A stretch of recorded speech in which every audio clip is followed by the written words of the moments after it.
question number 5 is 10.2 exercise on question number 5. Prove that the perpendicular at the point of contact to the tangent to a circle passes through the center. What's it? Bakar kum beneman ak circle agon thai. Kor me draw circle a. Circle is was bag thome center ak dead point tat में ना O. तम पता ना question which से first of all हम समझेंगे पहले ये point of contact क्या है point of contact क्या गो मैं ऐसे बोलूँ मिसाल के तौर पे सर्कल एक्चुअली कम बनियामुत पॉइंटन सर्कल एक्चुअली असली कलेक्शन ऑफ पॉइंटन बनियामुत वो डेफिनेशन सर्कलस मज बाग सेंटर गो पॉइंट ऑफ कंटेक्ट कत वन गो इस त्रो टेंजेंट गई सह लाइन सर्कलस कतन पॉइंट पे टच गस एक्स पॉइंट्स पे गो यह टेंजेंट यह गई लाइन सर्कलस कतन पॉइंट पे इंटरसेक्ट कर एक्स पॉइंट्स पे गो यह पॉइंट ऑफ कंटेक्ट डेफिनेशन वो पॉइंट ऑफ कंटेक्ट कत वन point of contact असली common point of the circle and tangent use common point circle of the tangent that is known as point of contact which ये point यत पे ये tangent throw ये बना circle point circle point and इमे points पे आत्रान इथ points पे आत्रान tangent त्रान गो that means ये बना tangent the point ये बना circle the point इथ points पे ना point of contact ऐसा ना क्वेश्चन तुह वनिस मे तुह दियो से प्रूव कर यह परपेंडिकुलर त्रावान यह परपेंडिकुलर त्रावान परपेंडिकुलर कुछ पी क्यू कप त्रावान through the point of contact कप त्रावान ये पॉइंट ऑफ कंटेक्ट बना बना क्यू बे बना पी चाहे यम साइड यह परपेंडिकुलर त्रोन तह पी क्यू तुह वनिस मे यह परपेंडिकुलर पी क्यू त्रावान यह सेंटर मज ग पास किन ना यह दिन प्रूव कर परपेंडिकुलर त्रावान कप पॉइंट ऑफ कंटेक्ट किन त्रावान सर्कलस पे यह पास ग सेंटर मज किन ना यह दिन प्रूव कर फर्स्ट ऑफ ऑल करो गोथ बनो मे सर्कल त्रो मे सर्कलस मज क्या त्रोम सेंटर एंड तम पे कोर बम तम पे त्रा बह टेंजेंट्स क्या यीस कालस टेंजेंट्स त्रो कि तीस कालस हेकन बह पॉइंट ऑफ कंटेक्ट कर डिफाइन क्या क्वेश्चन बिग पॉइंट ऑफ कंटेक्ट वह कर बह त्रा टेंजेंट त्रोम ए पी बी बे त्रोम सी क्यू डी कस tangent A P B C Q D गई टेंजेंट त्र मे गो तमो मान गो पॉइंट ऑफ कंटेक्ट बना पी तो बे बना क्यू यह बना given let A P B गिवनस में लिख बह A P B and C Q D be parallel tangents अमो से नमक बह कस टेंजेंट्स मगर क्या नमक बह टेंजेंट्स पैरेलल ये तो ये क्या नमक बह पैरेलल टेंजेंट्स तथ circles to the circles यमुक centre क्या निवान बह ओ तम पे प्रूव कर प्रूव वन तुह दियो से प्रूव कर P Q will pass through center of the circle क्या पी क्यू लाइन यह ग सर्कल सेंटर मज पास किन ना सह गो P Q will pass through the center of the circle तम पे गो कंस्ट्रक्शन सह स्टेप पान निवान सो डेट क्वेश्चन इजी सहल सॉल्व कर कंस्ट्रक्शन कर बह त्रा लाइन ड्रा ए लाइन कप त्रा बह लाइन कुछ लाइन त्रा बह O are draw a line O R line O R त्रान यह लाइन त्रावन बह कत पैरेलल ए पी एस कत त्रावन parallel A P S O R is parallel to A P O R line त्रावन बह यथ ए पी लाइन पैरेलल या ओ आर हेको ए पी बी ते पैरेलल थ कह परेशानी क्या ए पी यह टुकर कमुक ए पी हो या इत कन हेको लिखित ओ आर हेको पैरेलल त्र सी क्यू दो अकुई कर दूसरे तो लिखियो टेंशन कह सर तुम पोर्मुत 9th मज यम सात ज लाइन पान पैरेलल यम सात ज लाइन पान पैरेलल अगर तथ मज त्रो मज बाग ब्या थर्ड लाइन सह थर्ड लाइन दुशन लाइन पैरेलल मिसाल के तौर पर अगर यह ओ आर लाइन बह दपा योड़े वन बह ओ आर त्रान पैरेलल ए पी एस मगर योर remaining side Q C Q गो that means but A P यह कत पैरेलल सी क्यू यम सात A P parallel C Q O R नुत तुम पान लाइन पैरेलल यह कत बना ए पी गो that means O R parallel बना C Q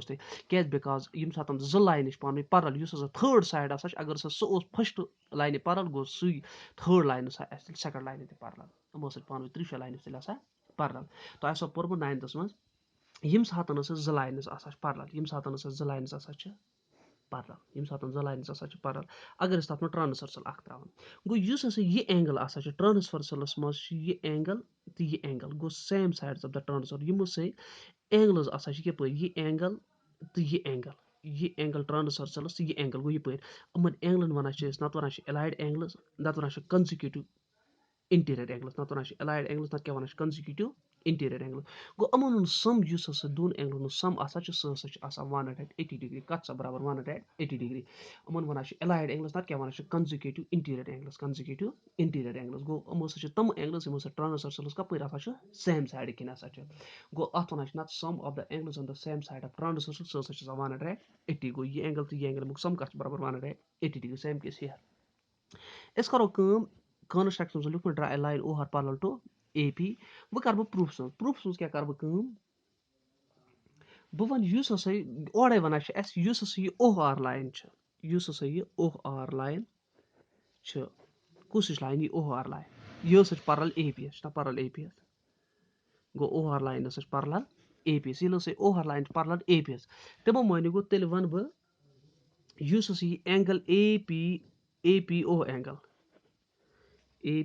angle plus angle बे कुछ एंगल बना ROP अमुक सम कत बराबर 180 वही वोन मे अमन वन एलाइड एंगल्स नत वन कंजिक्यूटिव इंटीरियर एंगल्स गो तमो मानि गो या को इंटीरियर एंगल्स तक वन गो ये एंगल तो ये एंगल तो ये सात AP बना पैरेलल OR गो ये एंगल अमज लाइन क्या पान पैरेलल पैरेलल लाइन योर किन ये एंगल बना मन सम बराबर 180 डिग्री गो एंगल APO प्लस ROP मुक सम कत बराबर 180 degree क्या because अस पता पोर्मुत sum of the angles on the same side of transversal is 180 degree yes ये एंगल sum आसा कप transversal same side सो 180 आसा को तम माने गो but APO यस ये OP यस ये OP बने ये OP क्या रेडियस AP क्या tangent go OP is perpendicular to this tangent go yes ये OP रेडियस यस perpendicularly बना हत गो तम माने गो तवै वोन मे तेल वन ब angle APO OPA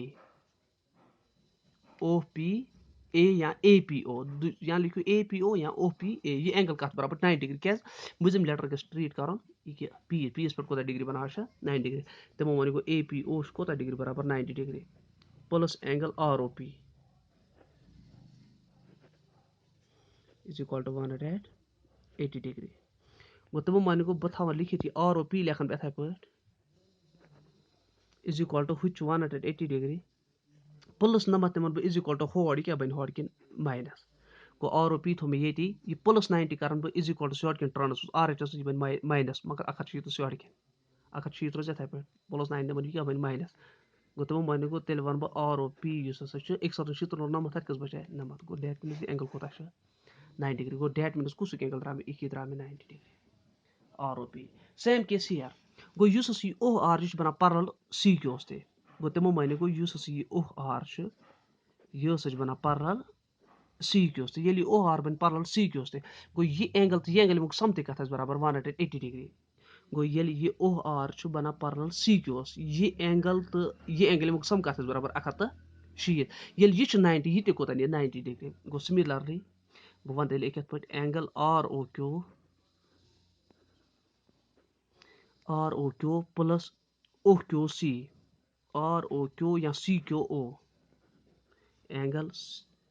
CQO is equal to 180 degree गो ये ROQ प्लस CQO सो कोता बराबर 180 डिग्री गो ये OQ बना परपेंडिकुलर टू दिस दैट मन ये कोता डिग्री बराबर 90 OQ is perpendicular to this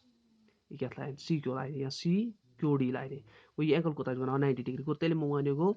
बह लेख तेल एंगल ROQ प्लस CQO ये कोता डिग्री 90 डिग्री 90 डिग्री क्या because OQ is perpendicular to tangent वो बल त्रा 90 डिग्री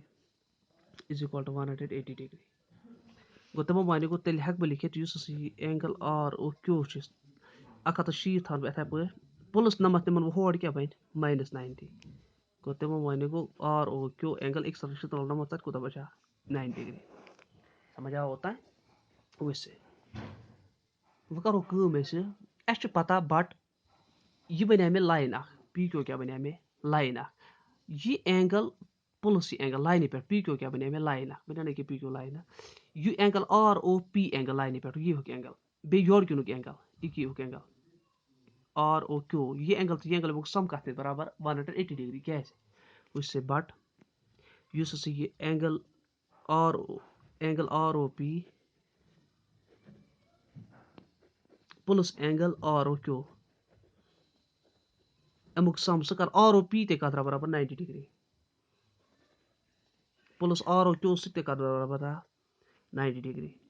गो आर ओ पी ये एंगल ये एंगल ये पी क्यू लाइन पे एंगल अस ये प्रूव कर पास सेंटर मज कि अगर यह सम द्राव 180 तेल गसा पास सेंटर मज वुच से पी ओ क्यू अत पे जो एंगल्स बना बना आर ओ पी बे बना आर ओ क्यू एक एंगल गो तमो मानो गो बह लेख R O P angle plus R O Q अमुक सम सह बराबर 90 प्लस 90 क्या लीनियर पेयर ते आसा गो तमो मानो गो R O P plus R O Q सह गो 90 प्लस 90 सह गो 160 गो डेट मीनस मे द्रा तेल R O P plus R O Q is equal to 180 गो ये angle R O P plus R O Q अमुक दोन एंगल सम का द्रा बराबर 160 ये दोन सम द्रा 160 तमो मानो गो पी ओ क्यू क्या लाइन मगर अमुक सम त बराबर 160 लाइन कुस लाइन तेल स्ट्रेट लाइन गो डेट मीन कप पास सेंटर में तमो मानो गो तेल वन बह टेंजेंट पी ओ क्यू यह straight line passing through center तेल वन बह दस कुस लाइन ये पी ओ क्यू दस P O Q line P O Q यह straight line is a straight line passing through center